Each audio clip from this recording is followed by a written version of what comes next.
Today I want to discuss on types of tithing. This still on the discussion on the controversial issue of tithing, which has affected churches and believers across the country and across the world. Types of tithing. If you look at the book of Deuteronomy chapter 14, you see mention of tithing there. Chapter 12 also, the mention of tithing there. But this has become a confused knowledge for people, because you read there, it says that there's one of the requirements that you can use your tithe to buy things. When you go to a place God has chosen, you can leave the place so far, you can use it to buy anything. When you go there, you eat and sit and eat. So people believe that you can use your tithe and then buy what you want, eat with people, and all of that. And then another, that same commandment instructs the people, the tithers, that you can use it and then drink. All right, so I want to clarify this. So in the book of Deuteronomy chapter 14 and chapter 12 is where you see the instruction on tithing. So if you read through, I would recommend you read through the script, the chapters, you see. Now, there are three types of tithing. One is general tithing. The next one is national tithing. So we have national tithing, we have general tithing, and we have societal tithing or community tithing. So another way to classify this is to say community tithing is the tithing to the poor. National tithing is like what we call yearly thanksgiving. It's done once in a year. General tithing is done regularly. So all these things are grouped in that same scripture, that same place. And then the requirements differ. For general tithing, the first one, general tithing. General tithing is a tithe you give to the priest on a regular basis. According to your increase, according to your earning, you give to the priest that gives you spiritual benefit. If you derive spiritual things, you are bound to give material things. So in the universe, the law of the universe is a law of exchange. So you give to receive, you give to get. You cannot get in the area you are not given. You cannot get in the area you have not bestowed labor. You cannot increase skill if you have not labored to acquire the skill. So it's in the area you've developed yourself that you can acquire skill. So universe works by exchange. That's called the law of cause and effect. The law is a law that affects gravity. What goes up comes down.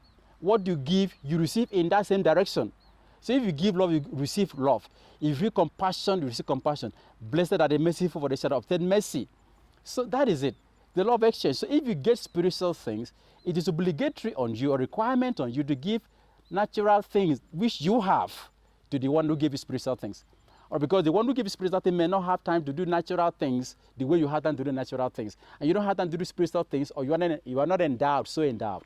So that's the law of exchange. All right. So tithing here. Regular tithing is the one you give to the one that gives you spiritual information, spiritual knowledge, spiritual nourishment, spiritual guidance, spiritual instruction, spiritual teaching, which could be your pastor, or you call him a priest, call him your bishop, call him whatever.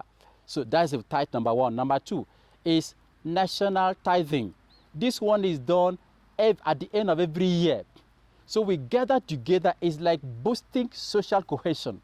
It's like boosting religious consciousness or a community of believers. So we gather at the end of the year and then thank God for what God has done for us over the year. And this one we now rejoice together and we drink, and that tithe is to be eaten. So 3 people qualify for tithing. In that tithe, the priest shares out of it. Your neighbor, you share with your neighbor, and then you can share with the poor. But that's not a poor tithing for the poor. It's a tithe for rejoicing. National gathering, we gather to eat and share together. The third tithing is tithing. You can call it communal tithing or community tithing or tithing for the poor. It's the tithe you keep by the side of your gate. You don't get it to a particular place, you keep by the side of your gate. It's done every 3 years. Don't forget, the general tithing is regular, as often as you get increase. National tithing once in a year. Then community tithing is every 3 years, called the year of tithing. Year of tithing. National tithing is not the year of tithing, it's every end of every year. So the year of tithing, you now gather the tithe of the first 3 years, and then you put at the side of your gate. Then the poor will pick, the widows will pick, the strangers will pick, the orphans will pick, and then the priests. So those are the 3 classifications of tithing. And the way you administer them differ. For instance, you don't carry your tithe and say somebody needs to pay house rent. Let me this person needs to pay house rent. This person needs to pay school fees. No, you don't administer your tithe. You give your tithe the source of your blessing, the source of what you've got spiritual benefit from. You are not the one to determine how the tithe should be administered. Once you have given it, you don't worry about how it is spent. It's not your responsibility. Take for instance, if you're working in a place and you're given salary, the employer of labor will not begin to worry about how you spend your salary. If you're doing professional service and charging for that service, the person paying you will not begin to worry about how you spend, where you live, because the person has paid you for the services. So you don't worry about how the tithe receiver spends a tithe, how the church spends a tithe, how the pastor spends a tithe. That is not your responsibility. Neither do you carry tithe and then you help the poor. The tithe that is meant for the priest, the tithe that is meant for the poor, give that to the poor. The poor has a stake in our earning, has a stake in your prosperity, has a stake in your wealth and your increase.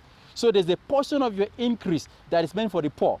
There's a portion that is meant for national gathering and celebration before God. There's a portion that is meant for the priest. So don't mix it up. All right, so I needed to clarify this. Thank you for listening. And please subscribe to our YouTube channel and then like our page on Facebook and come with us on the WhatsApp and join the group and the conversation. And then you follow us on Instagram. Our social media handles are all displayed there. Just please follow us and like our pages.